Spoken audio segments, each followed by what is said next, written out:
नमस्कार दोस्तों। सी U T P जी की लास्ट 3 मंथ स्ट्रैटेजी। सबसे पहली चीज़ तो हम ये लास्ट 3 मंथ्स किसको काउंट कर रहे हैं, पहले ये समझ लीजिए। एक मैं काउंट कर रहा हूँ दिसंबर को, एक मैं काउंट कर रहा हूँ जनवरी को, और एक मैं काउंट कर रहा हूँ फरवरी को।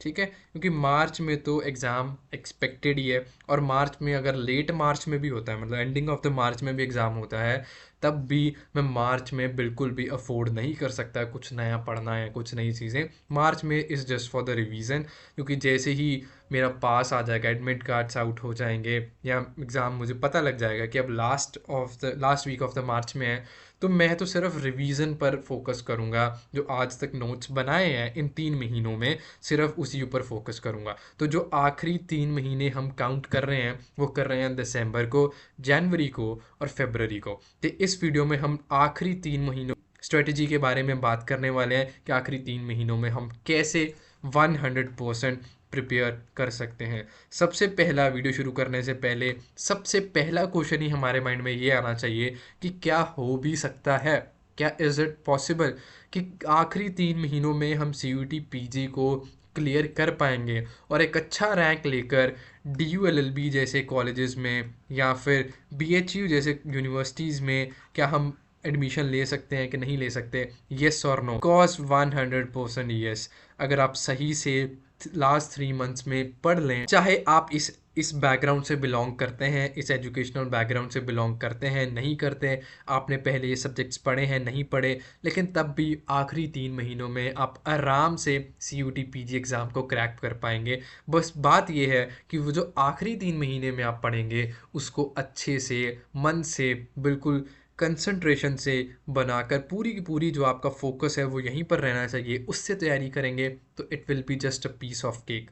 आपको मुश्किल नहीं आने वाली। तो क्या अपनी स्ट्रेटेजी रहने वाली है, वो बात कर लेते हैं, और हम इसे सब्जेक्ट वाइज डिस्कस करेंगे।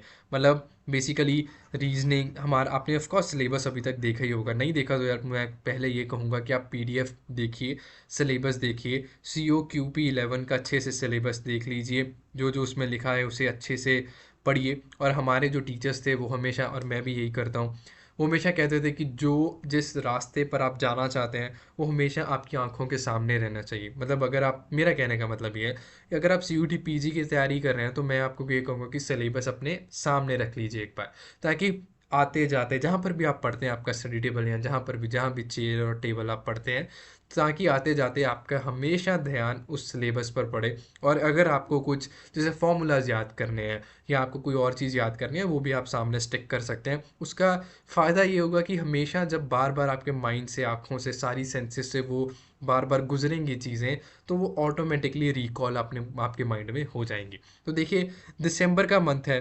अब मैं आपको ये एडवाइस करूँगा कि आपको अब जो मेन फोकस करना है, पहला करना है रीजनिंग के ऊपर, दूसरा करना है मैथ्स के ऊपर।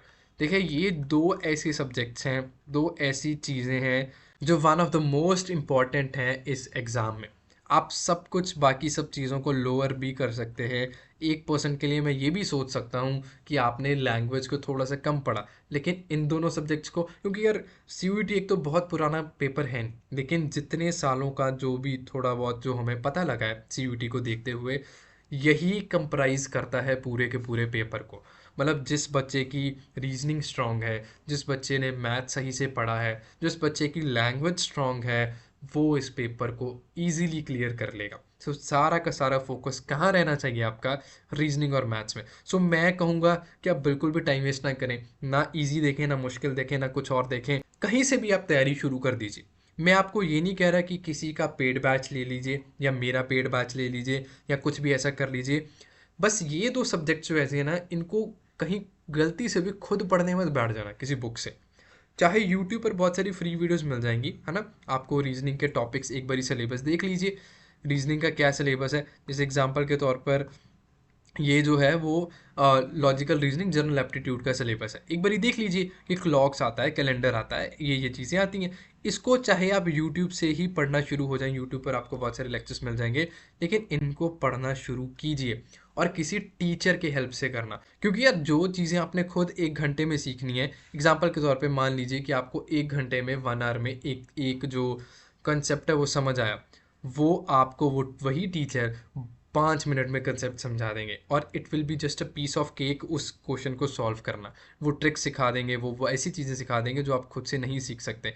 इसीलिए इन सब चीज़ों को आप किसी टीचर के थ्रू ही पढ़ना, और वो यूट्यूब पर भी मिल सकते हैं, वो कहीं पर भी मिल सकते हैं, ठीक है, लेकिन किसी न किसी टीचर के थ्रू ही समझना। ये कितना की सिलेबस है, बहुत ज़्यादा कुछ सिलेबस है नहीं। अगर आप सही से पूरा रूटीन बनाकर, एक शेड्यूल बनाकर पढ़ने लगें तो आप बहुत इजीली ये कर लेंगे। और ऐसे ही सेम आपको रीजनिंग का भी करना है। रीजनिंग का भी सिलेबस बहुत ज़्यादा कुछ है नहीं यार।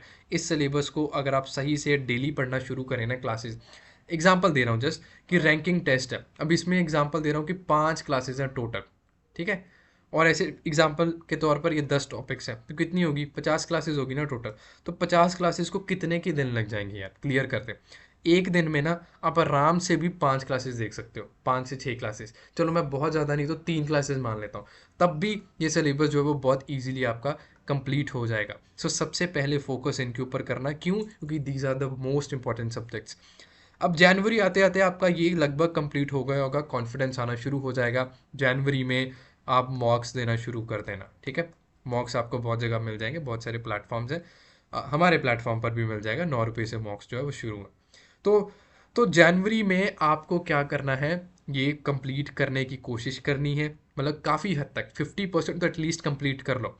और आपको जो शुरू करना है वो है लैंग्वेज। अब वो आपने इंग्लिश ली है या हिंदी लेनी है वो आपके ऊपर है, दोनों में से एक ही ऑप्ट करनी है। ऐसा नहीं है कि दोनों का सब पेपर होगा, या तो इंग्लिश आप चूज़ करेंगे या फिर इंग्लिश हिंदी चूज़ करेंगे, जो भी चूज़ करेंगे उसी का पेपर आपको CUT में आएगा।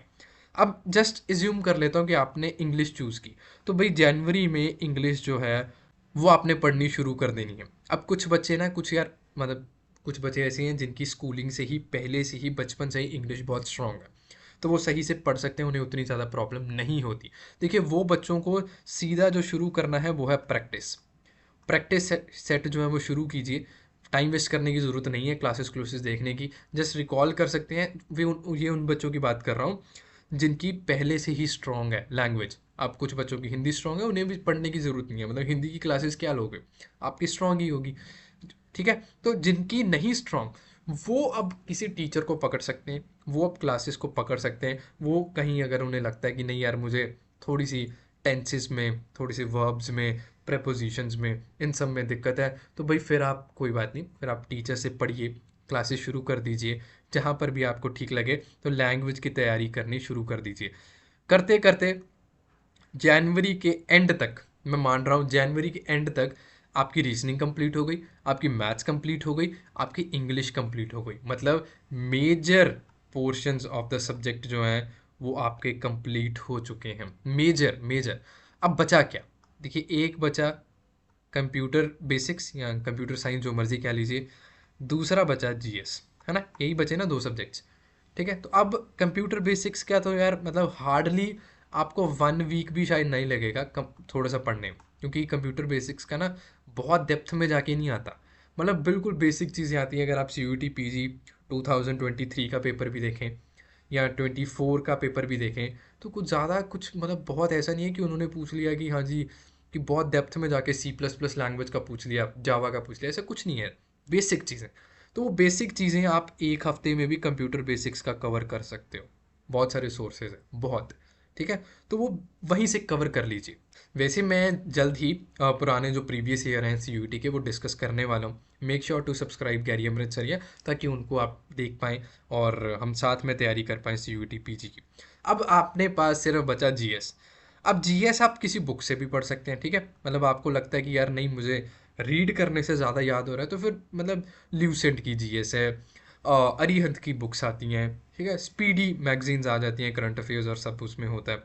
तो बहुत सारी बुक्स हैं जिससे आप GS को, GK को कवर कर सकते हैं।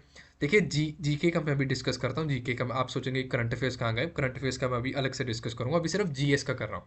तो GS आप ल्यूसेंट की बुक से कर सकते हैं, नहीं तो कोई अच्छा चैनल पकड़ लीजिए, कोई अच्छा टीचर पकड़ लीजिए, अगर आपको लगता है कि नहीं वो अच्छा समझा देंगे, तो कुछ ऐसे टीचर पकड़ लीजिए जो आपको एक ही क्लास में सब चीज़ें कवर कर लें। एग्जांपल दे रहा हूँ, इंपॉर्टेंट रिवर्स पढ़ लीजिए, PDF मिल जाएंगे, आप इंपॉर्टेंट डैम्स इन इंडिया पढ़ लीजिए, मतलब ये जस्ट फॉर एग्जांपल है, लेकिन हाँ आप इजीली GS भी कवर कर लेंगे। ल्यूसेंट में अब प्रॉब्लम क्या ना यार, ऐसी बुक्स में बहुत ज़्यादा डेप्थ में है, इतना तो बिल्कुल भी नहीं आने वाला। सो अगर आप ल्यूसेंट जैसी बुक पकड़ें या अरिहंत जैसी बुक पकड़ें तो बिल्कुल घुस मत जाना, क्योंकि अगर आप घुस जाओगे ना तो फिर तो 1-2 महीने क्या 6 महीने भी उस बुक को पूरा पढ़ने में लग जाएंगे, इतना छोटे छोटे पॉइंट को याद करने में, क्योंकि एक लाइन में ही पता नहीं हज़ारों पॉइंट्स हैं जो याद करने वाले हैं। तो इतना मत घुसना, आपको सिर्फ ऊपर ऊपर से पढ़ना है, इतना ज़रूरत नहीं है। अगर एग्जाम्पल के तौर पर मॉडर्न हिस्ट्री की बात कर लूँ, मिडिवल हिस्ट्री की बात कर लूँ, एंशंट की बात कर लूँ, तो इतना ज़रूरत ही नहीं है। कितने के क्वेश्चन आ जाएंगे, बहुत कम क्वेश्चन आने वाले हैं। तो इसलिए कह रहा हूँ जीएस में आप बहुत मत घुसना, ठीक ठीक घुसना। अब बात कर लेते हैं करंट अफेयर्स मतलब जीके की। अब मैं स्टूडेंट्स को, जितने भी स्टूडेंट्स मुझे जानते हैं, पिछले साल के भी, उससे पिछले साल के भी और इस साल के भी स्टूडेंट्स जो कि बैच में एनरोल्ड है, मैं सबको यही कहता हूँ कि अब न्यूज़पेपर पढ़ने में या डेली मैं 12-12 मतलब नोट्स वैसे बनाता रहूँ, 12-12 पेज पढ़ता रहूँ और 5-6 घंटे वेस्ट करता रहूँ जीके में, नॉट वर्थ इट। आप अच्छी मैगजीन्स पकड़िए जो कि कंपाइल्ड हों, या तो पूरे मंथ की या फिर पूरे ईयर की, ठीक है, जो भी पूरी पूरी की पूरी कंपाइलेशन। जैसे कैचअप में मिल जाएगी, कैचअप में जीएस भी अच्छा है। स्पीडी में मिल जाएगा, स्पीडी का लेटेस्ट एडिशन जो मैंने देखा है वो शायद जनवरी से लेकर दिसंबर का लेटेस्ट एडिशन, वो पकड़ सकते हैं। तो ऐसी मैगजीन्स की कंपाइलेशन पकड़िए जिसमें आपके लिए सारा काम पहले से डन है। हार्ड वर्क की जगह, हार्ड वर्क तो करना ही करना, उसके साथ साथ स्मार्ट वर्क भी कीजिए। देखिए, हर रोज़ अखबार में ऐसे खोल के अगर मैं बैठ जाऊँ ना, अखबार में ना मैक्सिमम खबरें होंगी, ये उधर एक्सीडेंट हो गया, ये उधर एक्सीडेंट हो गया, उधर ये हो गया, उधर ये हो गया, जो कि बिल्कुल भी रेलिवेंट नहीं है। एक आर्ट है न्यूज़पेपर को पढ़ना, क्योंकि वो सब में नहीं होती, मैक्सिमम में नहीं है। इसलिए जीके को तो न्यूज़पेपर और इन सब चीज़ों से पढ़ने की बिल्कुल कोशिश मत करना। गलती से भी टीवी मत ऑन कर लेना कहीं कि टेलीविज़न पर आज चलो मैं जीके सुनता हूँ, जीके पढ़ने को मिलता है। ये सब चीज़ें नहीं होने वाली। एक अच्छी मैगजीन पकड़िए, अच्छी कंपाइलेशन पकड़िए किसी भी चीज़ की, और वहाँ से जीके को प्रिपेयर कीजिए। ऐसे ही जीके होने वाला है। अब देखिए, ये जो काम है ना, ये जो जीके वाला जो मैंने आपको काम समझाया कि आपने करना है, अब ये आप चाहे यहाँ पर शुरू कर दीजिए, आप चाहे जनवरी में शुरू कर दीजिए, चाहे आप फेब में शुरू कर दीजिए, ये आपके ऊपर। मैं आपकी जगह होता तो मैं शायद फरवरी की स्टार्टिंग में शुरू करता, ताकि लेटेस्ट एडिशंस आ जाएं हर मैगजीन की। फरवरी तक मैं सब कवर कर लूँ ताकि करंट अफेयर्स को, और 1 महीना सिर्फ जीके में देता, बाकी सब सब्जेक्ट्स को रिवाइज करता और सारा का सारा टाइम जीके में देता। क्योंकि यार जीके इतनी वास्ट है, इतने अलग अलग टाइप्स के क्वेश्चन आ सकते हैं, इतनी जगह पर क्वेश्चंस बन चुके हैं कि अपने आप को प्रिपेयर करना ना बहुत मुश्किल है। इसलिए अब मुझे पूरा का पूरा फरवरी में मैं इंपॉर्टेंट अपॉइंटमेंट्स, इंपॉर्टेंट जो भी कन्वेंशंस हुई, इंपॉर्टेंट कोई मीटिंग्स हुई, कोई डिसीजंस लिए गए, कोई पॉलिसीज़ हुई, ये पूरे के पूरे फरवरी में रट देता हूँ। ठीक है, तो जहाँ मैंने, और लास्ट 6 मंथ्स तो एटलीस्ट करना, अगर आप अच्छा प्रिपेयर करना चाहते हैं तो लास्ट 1 ईयर का करना, ठीक ठाक प्रिपेयर करना चाहते हैं, अभी मेरा हाँ अच्छा रैंक आ जाए कि मेरी एडमिशन हो जाए, लास्ट 6 मंथ्स इज मस्ट। ठीक है, और लेटेस्ट तो पक्का करके जाना। तो ये कुछ जीके की स्ट्रेटजी रहने वाली।